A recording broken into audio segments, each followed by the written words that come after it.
Okay, how are we doing? California Vision 2020, did you get all fired up there? I can't hear you. Get all fired up there? You are about to get fired up if you're not already, so get ready. So I have the distinct honor of introducing two amazing women who literally are helping light this country on fire and help lead the way in reminding us who we are, where we come from, and what does inclusivity mean? What does building an inclusive movement look like, feel like? And I'm actually not going to take much time. We have Sarah Eaglehart and Linda Sarsour, who just came from She the People, which was a conference of all women, all women of color. I'll let Linda talk about it. You guys want to come up on stage? Sarah Eaglehart is with Natives in Philanthropy, and Linda Sarsour is one of the co-founders of the Women's March. Have you heard of the Women's March? Okay. Are you all here? Come on up. Linda. Sarah.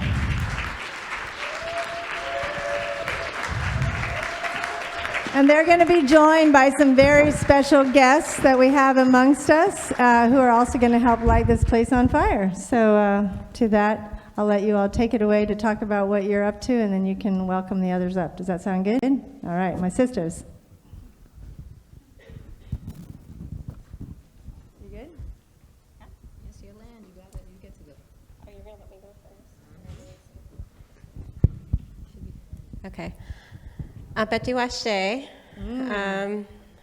Good day to all of you. I feel a little bit crazy today. I just came from LA and I was on this really amazing panel at DreamWorks Animation with John Legend today. So I feel like I'm a little bit in like a dream haze. So I'm Oglala Lakota. My name is Sarah Eaglehart. My Lakota name is Wambui Shinawi, which means eagle shell woman. And so I'm just really happy to be here with all of you today. And part of why I think I've been brought into this space is because of my deep commitment to healing and impact and seeing a change in our community and our country. Because of this forgotten history that Native Americans have faced and Indigenous peoples have faced here, and wanting to shed light on that work. So, and I've been doing it since I was 16, protesting my high school, because I grew up in a tribal community that is about is a border next to a border town that was a white farming town. So I went to this all-white high school. And so my very existence from day one happened in this community that was a very racial dynamic between Native Americans and white people from day one. And there was a lot of racism and discrimination. And so from the age of 16, my twin sister and I protested our high school because there was a warrior mascot where there was a 57-year-old tradition where a medicine man danced around 5 warrior princesses and chose one of the women for the big chief. And he chose her by looking in her mouth and her ears and her weighing her manually. And so because of this experience, it took 4 years, we protested, it ended. I did it with my twin sister. Her name is Emma. But yeah, we did it when nobody was doing that type of mascot protests. And it was one of the first early on like mascot protests. And so for me, the idea of, I would say like the feminine and the collective power has been something that's been ingrained in me since day one. And so yeah, I'm just really happy to be here with all of you. And I work currently, Native Americans in Philanthropy is currently, we just opened up an office in LA. We have another office in Minneapolis, and so we've been doing a lot more intentional work here in California. I've actually lived in California for a decade, collectively over my time. So that's been really good to sort of land back in California and feel like that's my home away from home, even though my home will always be Pine Ridge Indian Reservation. So thank you for having me, and I'm really glad to be here with you.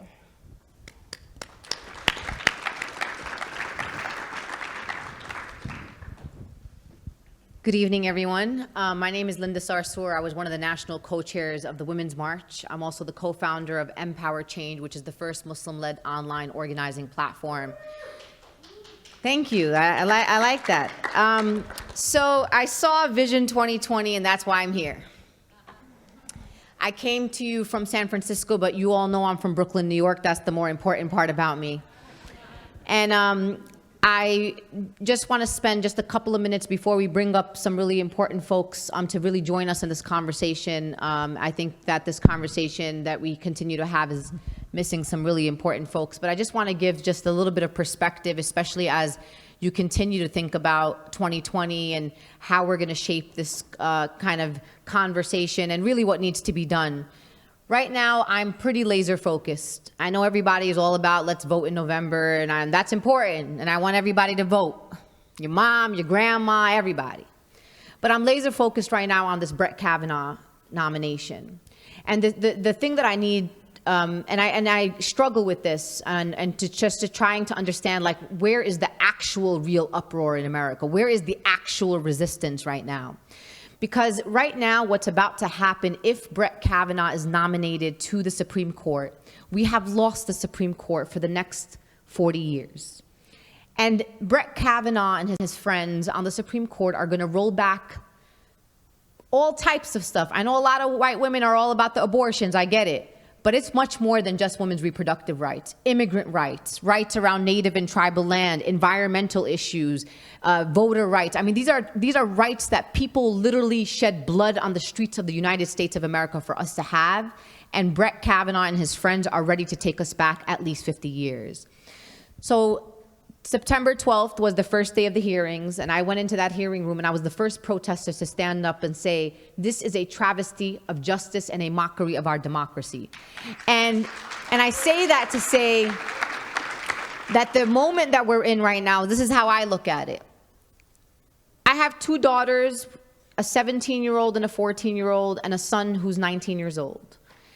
And to imagine that in 20, 30 years, that my daughters and son are going to have less rights than I had in 2018 is absolutely outrageous and unacceptable and shameful.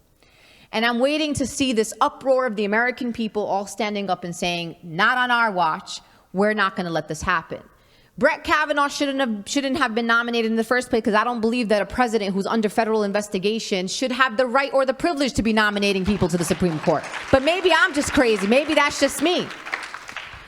I didn't, in fact, need Dr. Christine Blasey Ford, who is bravely and courageously has chosen to come out publicly with her story, knowing that her life is about to be destroyed by the opposition, right? I didn't actually need her, because it was very clear to me that Brett Kavanaugh is not qualified, nor is he following the procedures necessary, including releasing 91% of the documents that none of us and nobody on the Senate Judiciary Committee has seen. And the moment that we're in right now is that this Supreme Court nomination is the thing that we need to be focusing on, right? And that doesn't mean that we stop doing anything else, but that we're intellectual enough, intelligent enough to be able to do multiple things at the same time. When I see young people in this room who are like my children, I fight for them, right?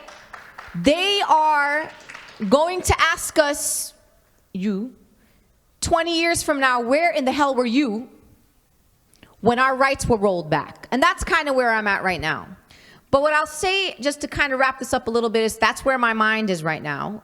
We have about 40 people today in Washington, D.C. who got arrested at Chuck Grassley's office. We're going back on Monday and Tuesday and Wednesday and Thursday, as many days that we need to go back, because the story will be told decades from now that there were people who stood up. And I was 11 years old in 1991, around Anita Hill, right?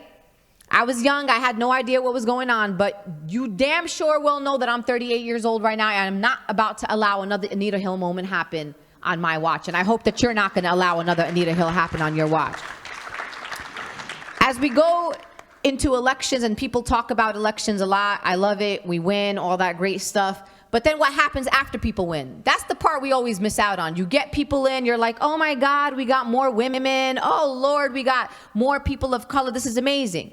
Then you do nothing with them when they get in there. They get swallowed up by the establishment. There's no accountability. There is no follow-up, and we don't even know what they're going in there to do. So the conversation needs to be about what's the agenda of the people and the resistance to ensure that the people going in there actually know what they're going to do with the votes that we sent them in with. So that's number one. 2020, we need to make a pact in the movement because it's about to get ugly. There's about 987 people that are already telling you they're running for president in 2020. Don't make me go down the list. We have to understand that democracy is a healthy process. And that the reasons why primaries exist is because of that. So I'm going to be on a different side. You're going to support someone else, and you're going to support someone else. You like this lady. You want that guy to be president, right? That's fine. But you better be damn sure well that when we get out of that primary and whoever gets that nomination, everybody better fall in line. I don't give a damn who the person is that's going, but we cannot allow this fascist to remain in the White House with his minions. So support who you want, be inspired, do all of that. I did it too.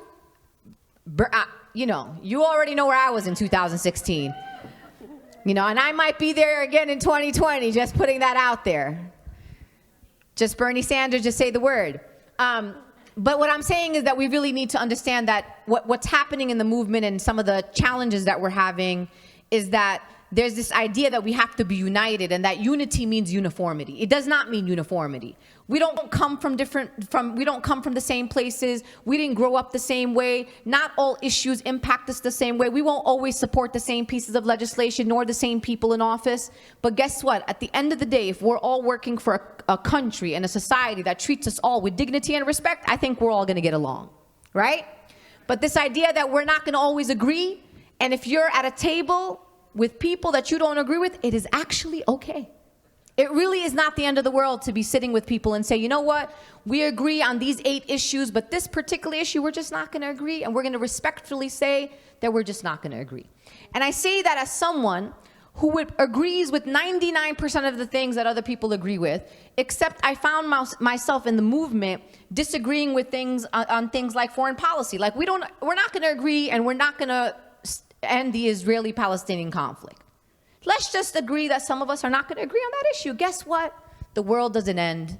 We move forward and we end family separation. We get access to health care. We win reproductive rights. We stand up for black people and for police accountability. And guess what happens? We still win things, and just that particular issue, you and I are just not going to get along, right?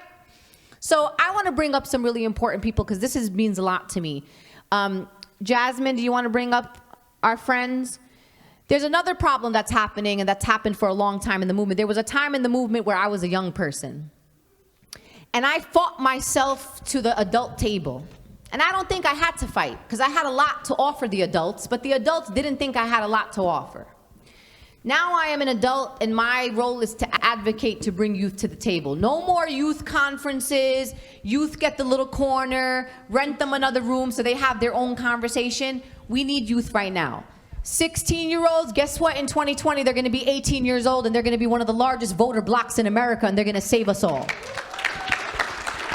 Young people are particularly young people of color, the largest group targeted by policies like stop and frisk and broken windows policing.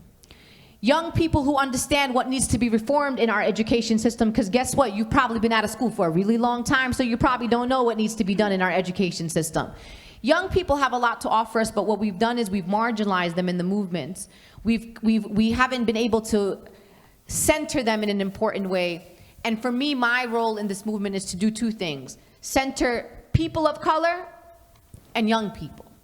And we got to see with the March for Our Lives that women of color started the Women's March platform and the model of sister marches and mass mobilization in America. And then guess what happens? You give it to the young people, and they do some remarkable things with it. So I'm imploring folks in this room, if you're part of organizing groups, if you're organizing, mobilizing, knocking doors, putting together platforms, and you don't have young people at the table, you're just not gonna win. It's just not gonna happen. So I am honored and grateful to have all these fabulous people. Jasmine, can you introduce us to these fabulous ladies?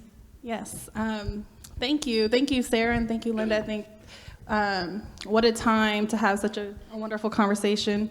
We have yes, thank you, Carmen.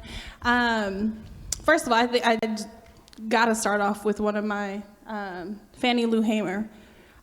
We are just sick and tired of being sick and tired. And young people in this room have directly today and throughout years and centuries have been saying we are sick and tired, not being in the conversations, not being at the table, not being a part of decision making when young people have such a powerful voice. And I think this just goes to show the leadership and just goes to show who these women are to even share stage and share conversations. This is what solidarity looks like, and this is what it looks like to create adult allyship and allow young people to speak. So thank you so much. First, I just want to, I don't want to butcher this, so I'm going to have all these beautiful young women be able to just share who are you, where you come from.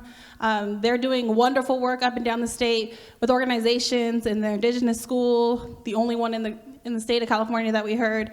So let me pass it over and we'll start with Carmen. Hello, everyone. Thank you for having me up here. I'm very honored to be up here with all these amazing women. My name is Carmen Martinez. I work with the organization Brown Issues, which I've been a part of since my junior year of high school, and I'm now in my third year at Sacramento State. Woo! So it's been an honor to be doing work with them. They've become my family, and just every moment that I spend with them, I feel more and more empowered about the work that we're doing in the community. Anything else? So we focus a lot on just youth development, especially at Sacramento State. We have a really great privilege of having higher education and those resources that are offered to us there. So specifically at Sac State, we try to extend those resources to our high school students, especially because a lot of the time they don't have all the accessibility or resources that are necessary to be prepared to go to college. I know that that's something that I didn't have my whole way through. I'm very thankful that I had my mom to be pushing me every step of that way, but I know that that's not the case for everyone.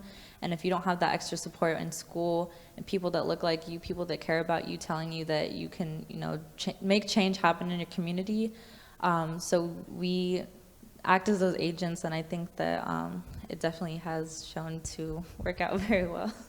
Thank you.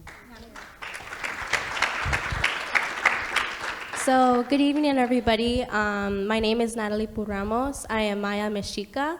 I'm a senior at Anahuac Calmecac. I'm 16 years old. I've been born and raised in East LA. But yeah, I'm here to speak about indigenous issues. Especially right now, we're up here with my school, especially my other classmates. We're up here for the recharter of our school. It's up for renewal, and from our school district back in Los Angeles, it's been recommended for denial. So we're up here to advocate for our school and advocate for the renewal for the state. So yeah, thank you. Okay, good evening. I'm Joy Kilpatrick. I'm a senior at Anahuac Calmecac.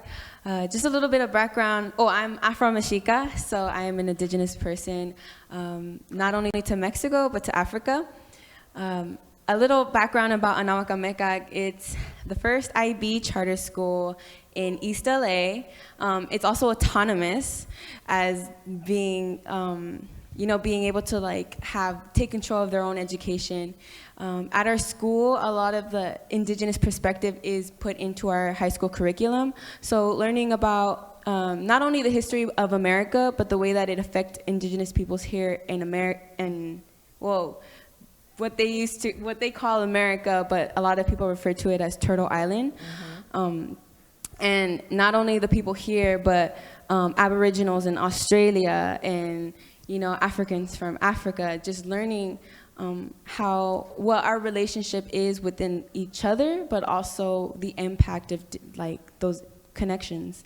Like Natalie said, it's up for recharter, and we've just done a lot of talking to assembly members and council members on the Board of Education, just pretty much expressing our perspectives as students in the school and how we've developed within our time there.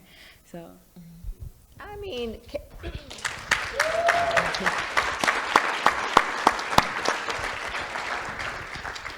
I'm speechless. I think this is such a good. Go ahead. Want to say yes? Go ahead, girl. let me get this straight. You're telling me that indigenous people, who this is their land, have to go to probably majority white folks that are in the assembly in Sacramento and ask that your school continue to be an autonomous school and to continue to be a specialized school for indigenous people with an indigenous curriculum. That's what you're telling me. Like, I'm flabbergasted that that even needs to be a thing where you have to actually ask for that. Like, this right here got to be everybody's camp. If you're from the state of California, this right here is your issue. Because if we can't even get this straight, then it's over.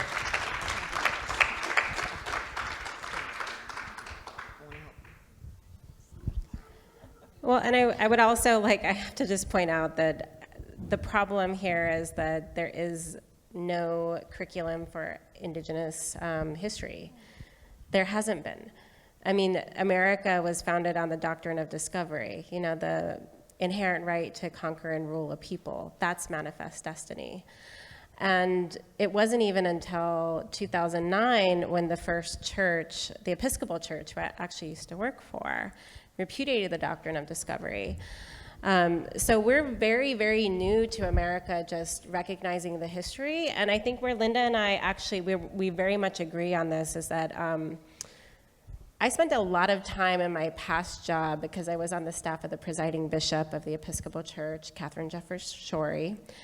And I went to work for her because even though I personally, I was raised by a family that practiced both traditional spirituality as well as indigenous spirituality, because my great-grandmother believed that it is all one and that we should all respect each other's spiritualities, right? I felt a spiritual calling to go work for the church, which was very odd. I didn't expect it, but it happened. And so I followed that path, even though I knew that it was going to be hard and it was going to be difficult. And in that path, I ended up being one of the youngest people working there. I ended up being this person that educated around history and around healing and the need for it, reconciliation. And so I've been somebody where I've had those difficult conversations about healing, where somebody is just recognizing the fact that their family member was involved with a massacre, right? Or involved with Indian boarding school era or the mission school era.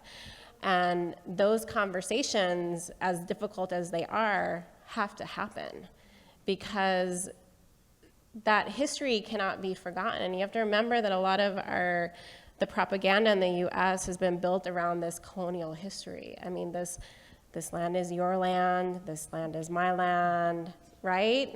So you guys know all the words.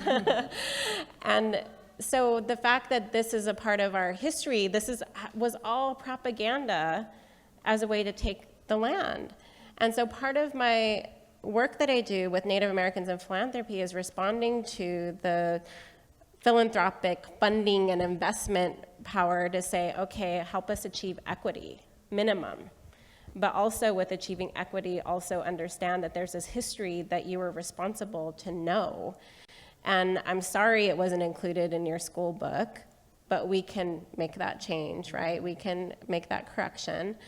And then on the other side, for me, the reason why I work with people like John Legend with this new project, Crow the Legend, it's a VR project, virtual reality project, is because honestly, in some ways, I've become very distrustful of the system. I'm like, it's taking too long. People have been trying for 30, 40 years. This is taking too long to change our curriculum.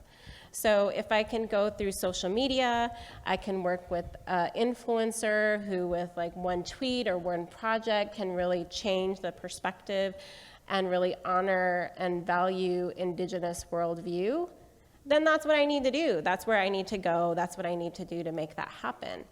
And understanding Indigenous worldview, and I want to explain that because not everybody knows that. Indigenous worldview is really around understanding that we see things through a lens of the holistic and the collective. So that's our world. That's the first thing that you learn. In fact, in my head, there's an ingrained message that probably came from my ancestors. I don't know, probably DNA. But the message is help your people. And I think about it over and over. Okay, how am I going to help the people? Like, that's literally the first thing that I think of. And the Western perspective is very individualistic, is time-oriented, and is goal-oriented. So that's the difference in perspective. But Indigenous worldview needs to be valued at the same level as Western worldview. I'm going to say the same, although I think maybe more. Because it's also a different way of problem solving. It's a different way of looking at the world and seeing different solutions that haven't been addressed before. And so I think looking at young people and looking at the way that we look at the world, it is very different. And there are solutions there that we're probably going to come to faster just because of our way of thinking. And that's very valuable. So I would just want to like honor and thank these young people because, you know, you guys are going to be the next generation. And I'm a mother, by the way, of a 23-year-old and a 19-year-old. Yeah, 2 boys, which I'm very grateful for. And everything that I do is because of them. Everything I do is because I don't want them to grow up in the world that I grew up in. And I want to see a change, and I want to see that impact now. I see somebody join us.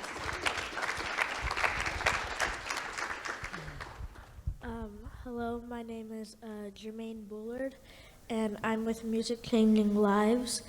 And what we are about is taking, it's an organization where we help kids that are in need, and it's basically exactly what it says. It's changing lives with music. I take piano lessons from Music Changing Lives, and it helps me. Music is a big thing in life. A lot of people listen to music, whether it's rap, hip hop, jazz, classic, all types, and what I really expect from being in this and being in Music Changing Lives is since it's helping kids, I expect less crime rate in the streets and in the cities because sometimes I'm outside and I'm taking out the trash at night, and I live all the way back in Riverside, sometimes I just hear gunshots and like I get scared, and sometimes I can't tell whether it's fireworks or gunshots, and it gets me really scared, and it makes me want to stay indoors, but I love the outdoors, and it's just hard to know that a lot of people die, and because of murder and crime and doing the wrong things, and it's just scary because our government and like in all the movies, you'll see a lot of murder, and you'll watch it and you won't even think anything of it, but it's really what's going on in our world. And picture it as of your friend in the movie dying, you would actually feel really bad, but now they're like trying to make us think, oh, death and murder isn't a bad thing. It happens here, it happens there. It's no big deal. But the way I picture it, it's really scary because, again, once I'm taking out the trash, I feel like I'm gonna get shot, and it's a really bad feeling.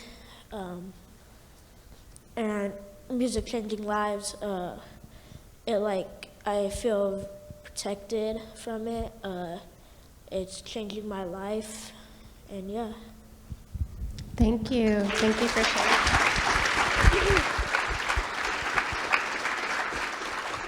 And I think like that's one of the heartbreaking news, right? Like that's it's so heartbreaking to hear. And I think that's one of the frustrating things for me in my life is that, you know, I grew up in Pine Ridge Indian Reservation in South Dakota with 85% unemployment rates and violence rates of over 80% that Native men and Native women experience in their lives. And so it's so heartbreaking. And that I grew up in that environment, right? I know that environment. And I'm also a big band geek, by the way. I played the clarinet, so I did that, and it helped me get through it too, right? Music helps you get through all of it. Part of the news of like health and wellness is that, you know, you learn that trauma, intergenerational trauma, is passed down through your DNA, and there's more and more reports that are coming out around that work. And then how do we deal with that trauma, right? I know that for myself, my twin sister that also helped me protest, she became a psychotherapist. And so it's been very helpful for me in my life to have a twin sister that's a therapist. So she's often like guided me in my life around what I needed to do, because I think for me, sometimes I feel myself like shutting down. When you hear something that's really hard and difficult, like you shut down to survive. It's a survival mechanism, right? But you have to be able to feel it too. Like you can't hide everything inside of you. You have to feel those feelings. And so even as an adult, it's unlearning all of this behavior that I learned in that dynamic, like that field. So I'm wondering for you, like for all of you, just to ask the question, because I think we've become an open forum here, is, you know, what do you do for wellness? Like what do you think about when you do for wellness and self-care? Because we know Linda talks about it a lot. Linda and I met actually at the Women's March. So we became friends through that process, I think like many of us have. And we've known like over the past couple of years, like since the marching, is that the self-care is just as important as the marching, because you can't sustain. So what do you young people do, and what do you need in order to sustain you? So something that I wanted to mention is at my school, twice a day we do transcendental meditation. And it's something that's not common in a lot of public district schools. And it's something that a lot of my friends at school have been utilizing for countless years. And that's just one of the many things that our school has provided us for mental wellness, along with just being in discussions like these. It's healing for myself to be able to come here and talk about how I'm feeling in my own community. And just being able to have spaces like these, whether it's even at home and talking about your family, like what did you experience today, or how are you feeling today, or just going to school and being able to, I just wanted to talk about something really quick, an experience that I had. During the duration of this planning, I was feeling really stressed out because I had the weight on my shoulders of representing Indigenous peoples, and I'm really happy that I have all my brothers and sisters here as well as yourself. And I had this stress, and on the way back home, I remember being in the car with Ms. Preciado, which is a woman at the school that has helped a lot with organizations like these. And I remember passing by and hearing the drums of Danza Azteca, which is a traditional dance that is practiced at my school. And I remember hearing the drums and feeling like this relief of stress. And it's something that I know that I can never experience somewhere else. And it's very different. And everybody has their own ways of mental wellness. But that's just really distinct for me because I've never experienced that in my entire life. And 3 years ago, that's when I came to this school, Anahuac Calmecac. And I feel like if I had continued at a public district school in Los Angeles, I don't think I would be the same person that I am today. And just being in spaces like these and being able to talk to amazing people like yourselves is mental wellness for me, and being able to be aware that people like you guys are still existing and still fighting for the young people and making sure that we're included in discussions like these. So that's my mental wellness. Thank you.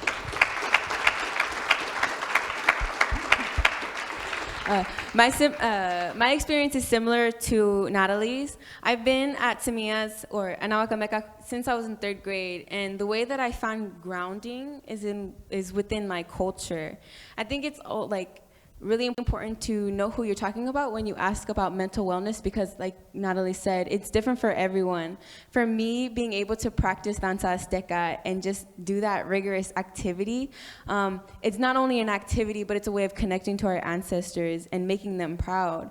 And thinking about the non-physical elements, like spirituality of it, it's just really like being able to bless our space with copal and sage, and just having those scents that really take us back home, because we've always been taught to cleanse our area whenever we're not feeling okay with ourselves, or whenever we're feeling any kind of negativity, whether it stems from within or something in our environment. So being able to practice my culture on a daily, every week, daily, is just something that is really it helps me, because those are my values, being able to work within my community, in my culture, because through Danza Azteca, I've gotten so close to my friends. It's crazy. I call them my family, because that's my danza circle, you know? We organize together, we eat together, we cry together. We're feeling the same kind of pains from the community that we're in, but we're also looking for solutions together. So having that unity and just connection as humans is something that really, it really grounds me. And I haven't thought about my own wellness in a while, but yeah, just being able to live that is something that keeps me calm. Being able to practice transcendental meditation, it reminds me of that space that I could be alone, but I'm with also my people, and just being in the space that I'm in. Thank you.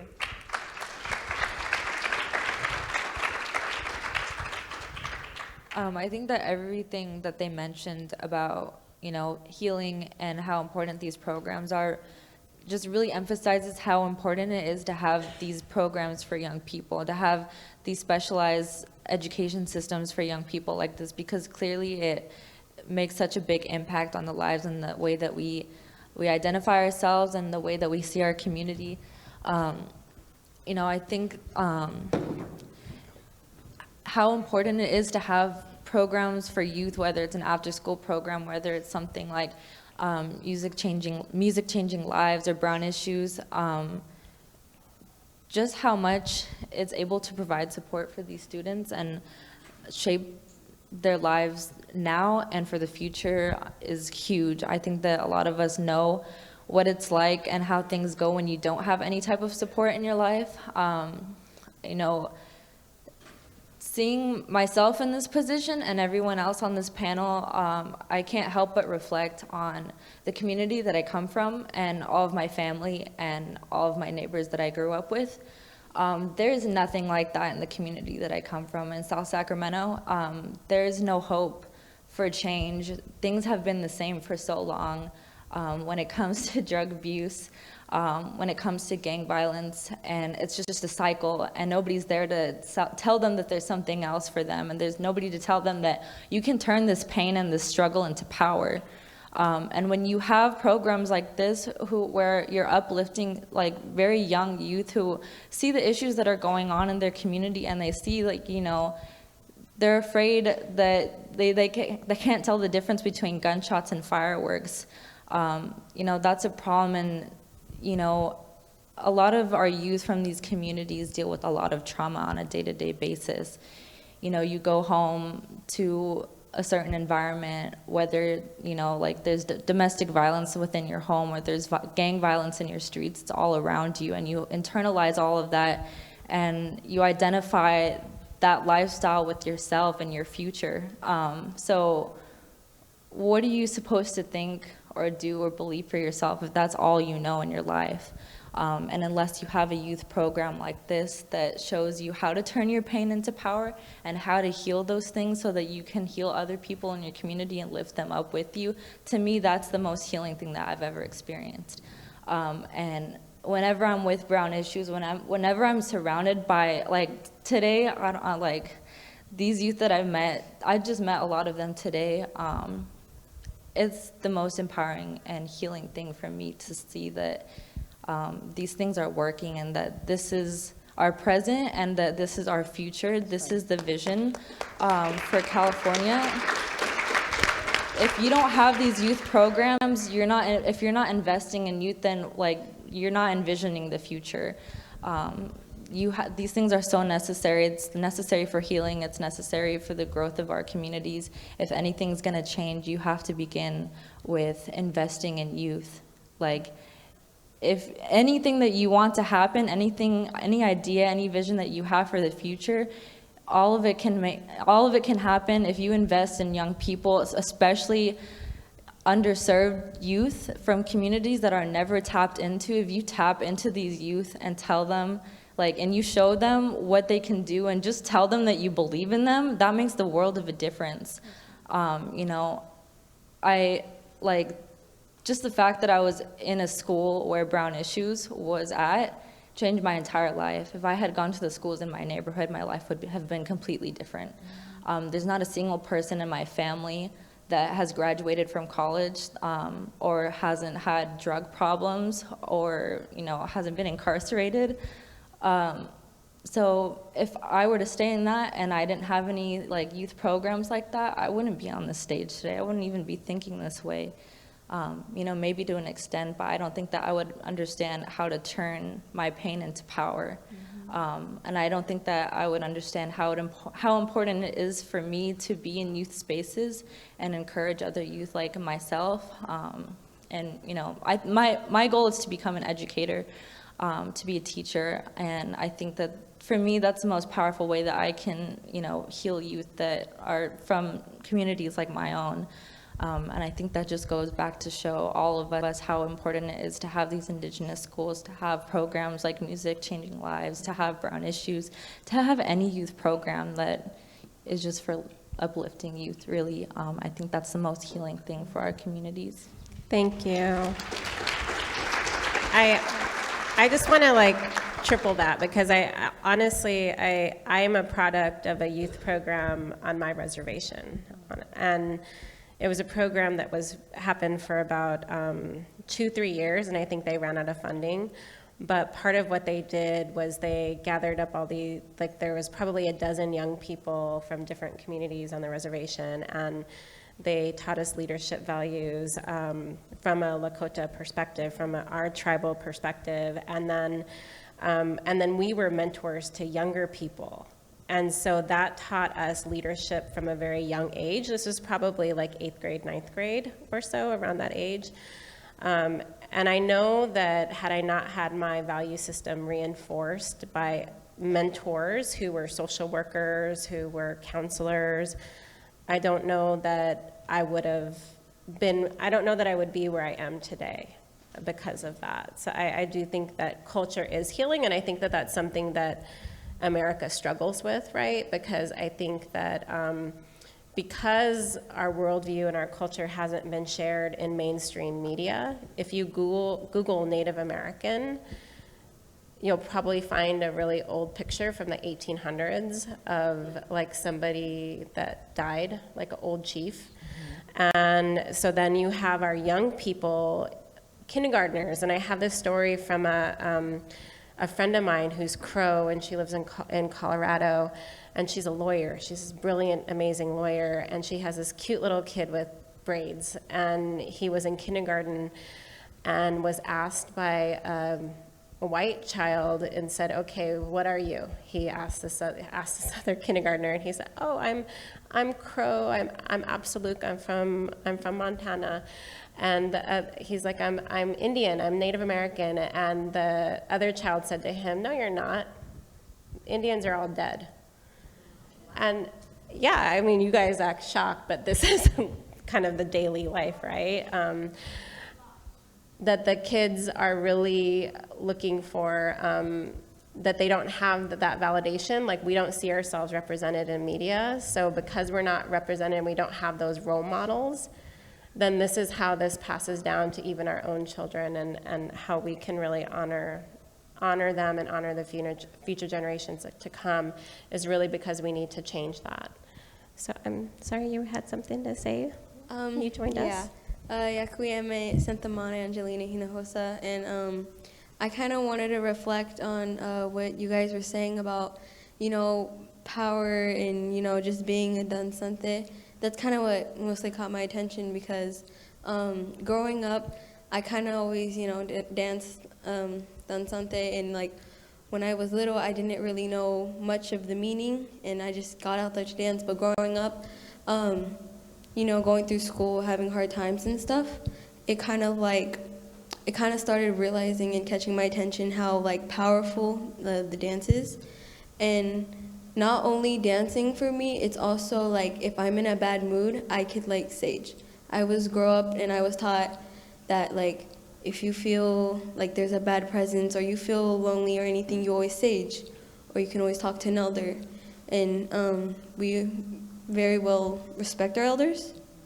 So just growing up, I just want to like say that power is a very, real thing, and spirits are also very real.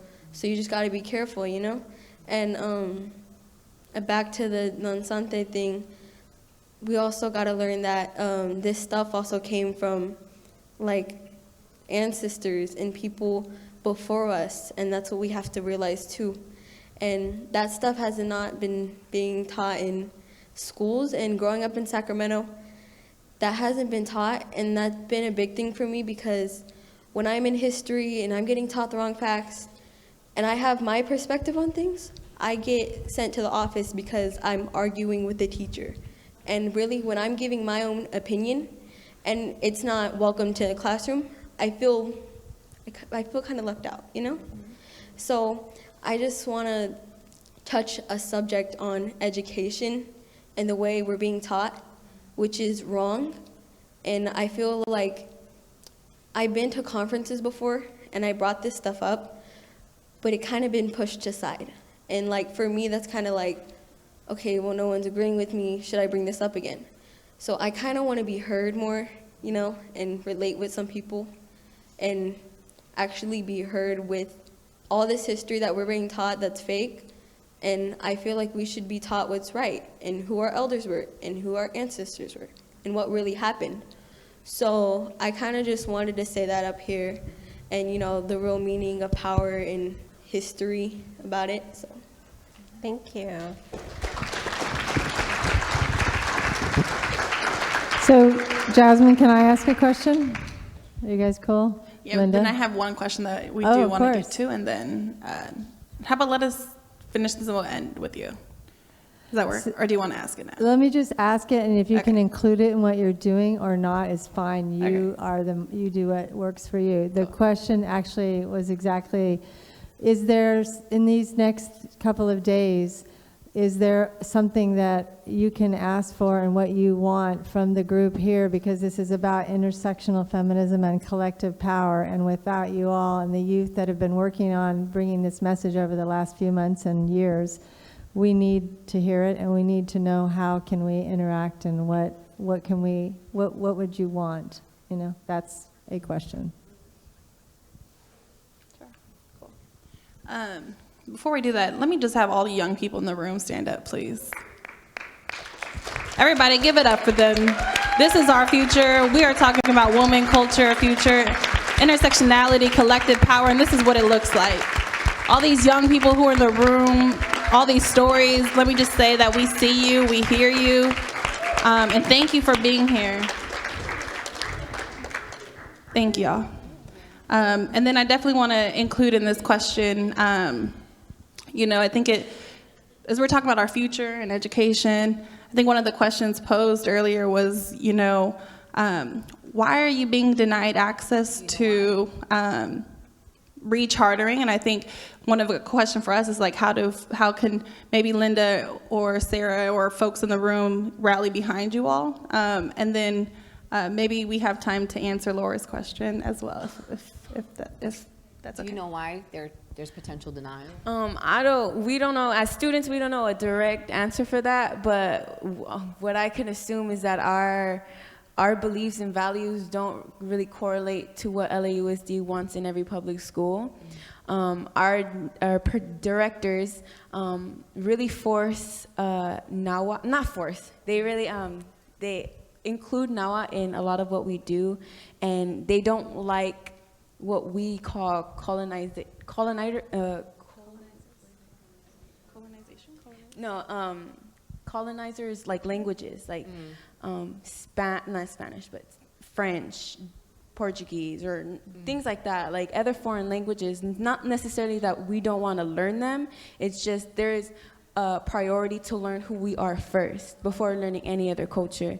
So, I mean, I can't give you, we can't give you an answer, like exactly why, because they're not even upfront about why they're gonna deny us, but we're just doing what we can just to keep our school open, because we'll be devastated if it closes. This is my 8th and final year, all the experiences that I've had in that school, I want the future generations to have that. I want the future generations to learn all that I've learned, and it's like, it's not my experience, it's every student's experience within Anahuac Meccac, and their siblings and whoever's gonna come in after them.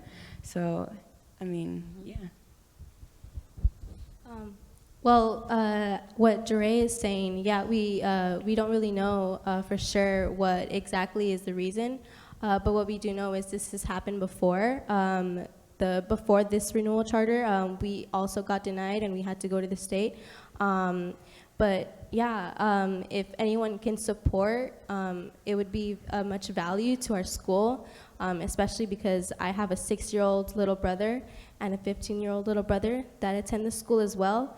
And I mean, being a senior, if the denial of our charter were to happen, I mean, it won't directly affect me, but it would affect my brothers as well as my sisters, who I call my brothers and sisters. Everybody at that school is my brother and sister. And to be able to see my little brother have to go through being at a public high school and have to go through what my sister went and have to, fight with their teacher about their own culture, sorry.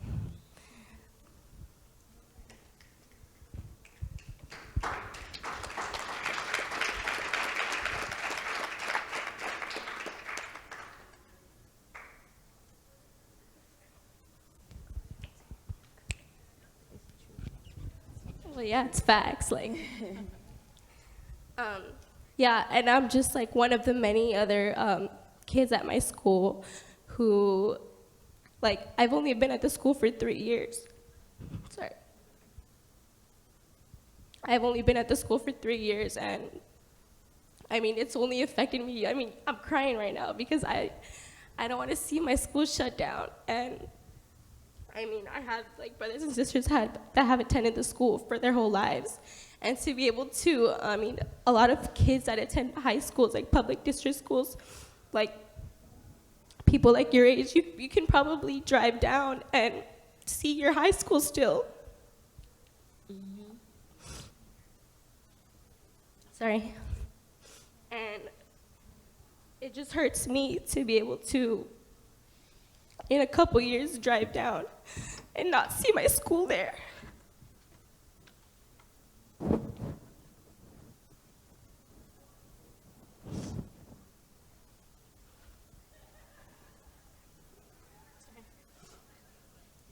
But yeah, in a sense, I mean, it's not only important to me, but it's important to my teachers, like Alejandro Trujillo,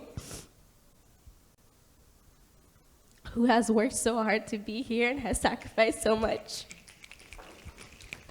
So I just want to give thanks to you, and along with everybody else who's here to listen to our story. But yeah, I mean, the renewal of our charter is so important, and if anyone can support, that would be of great value to us. Could I give a suggestion? Yeah.